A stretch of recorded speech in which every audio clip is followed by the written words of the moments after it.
Hey guys, we're back with another review. Today we're specifically talking about Takknife products. If you've checked out Takknife before, you are familiar with some of their products. A lot of them are this orange foam, but they also make some that are more hard plastic. This is actually a Takknife product as well. I really like their orange foam products because they're one of the few brands that I know that even makes a product like this. There's a decent number of brands that make these hard plastic ones, and they have their purpose. Good for actually practicing impact on something and being able to draw, do things safely. But when you want to like grapple with someone or strike or do any sort of impact, you want something that's going to be rigid enough that you can still do things like disarms, but hard enough where it causes a little bit of pain, but not so hard that you're causing permanent damage. And that's where Takknife comes in. This is what I would use for any sort of weapons grappling because it's a lot safer. So this is one of their products. It is a wrench, and not something you necessarily find a trainer for, so which is why I really like it. And I like how it has, you see these little holes here? This will flex as it impacts, right? So it still has that rigidness, but at the same time, if I hit somebody with it, it's not going to cause any serious damage. This will, not only will this flex a little bit, but this will absorb some of the impact as well. So very cool products. If you've been to any of Shivworks courses, they teach something called Edge Weapons Overview. I've written a couple articles for them. You can check it over on, I think you got to be on their newsletter to see my actual articles. So you can check those out. Shivworks uses Takknife as well because you can impact with them and not cause serious damage. A lot of, for the Shivworks pressure testing, they would use helmets if we're striking to the face, just because this would still hurt to the face.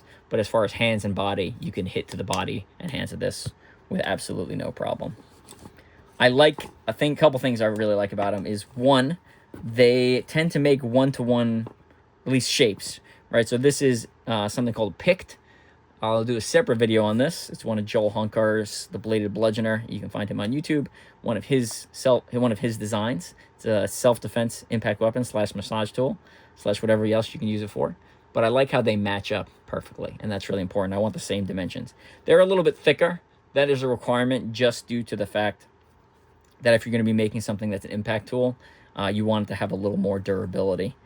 We went through a similar thing with the pop knives. We were playing around with different thicknesses on them, and we kind of went for it wasn't the thinnest, which has the best as far as like width of an actual pop knife, box cutter. We went with kind of like a thicker version, not so thick where it stops feeling like a pop knife, but thick enough where it's going to be durable, especially for those who are going hard training and grappling with them. But still has that same shape, right? It still has that same profile. A little bit thicker though. So check out, they have a full range of products. You can check them out. This is their box cutter variant. You can see that again. Things line up one-to-one. They line up pretty close, making them nice. And this knife specifically is based off of Shivworks Disciple. So if I overlay this is the Disciple trainer here, you can see that lines up again pretty close. Again, a little bit thicker. So not something you necessarily want to practice your draws on. You'd want a separate trainer for that. This is the trainer for practicing draws because it fits in the same sheath, and you can actually practice deploying the weapon. But if you for any sort of like live pressure testing impact training, you'd want the Takknife trainer. So I highly recommend their stuff. Interesting thing about this trainer is the blade on the live version is actually on this side. So it's actually a Pakal reverse edge-in grip. So the trainer, the blade would be over here. That being said, it's a trainer, so you can put the blade wherever you want. You can tell your students, your training partners, you can tell the blade's here, you can tell them the blade's here, you can say it's double-edged. Doesn't matter. It's just a trainer. But you can practice that way.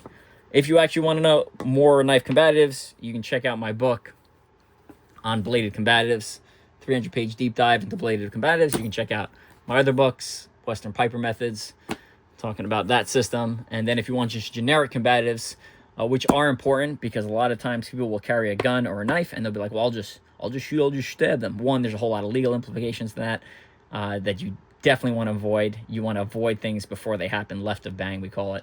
Phase 0, whatever you want to call it. You want to prevent that stuff from happening.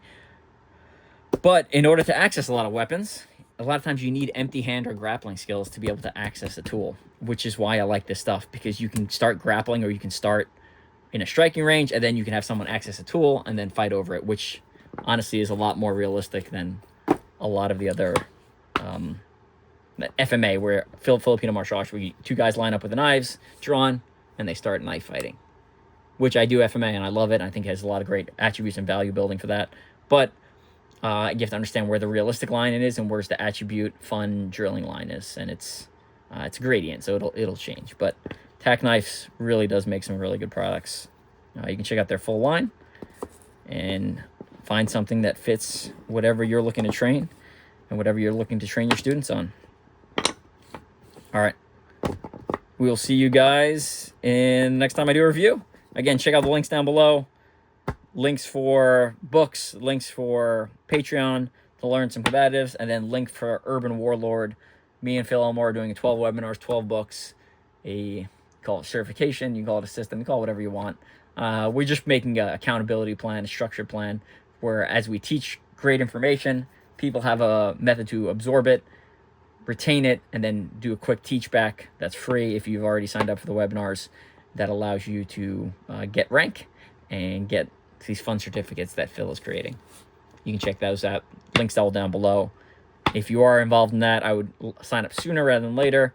We lower the price for live, and then once they go into archive price, the price actually goes up. It's because we want to encourage people to be interactive with us so we can fix corrections and have that community as part of the process, as opposed to just being this transactional relationship where you send us money and we produce stuff. We want a little more of that community feel, ability to actually correct things as they go wrong. All right, and I'll drop a link for Takknife as well.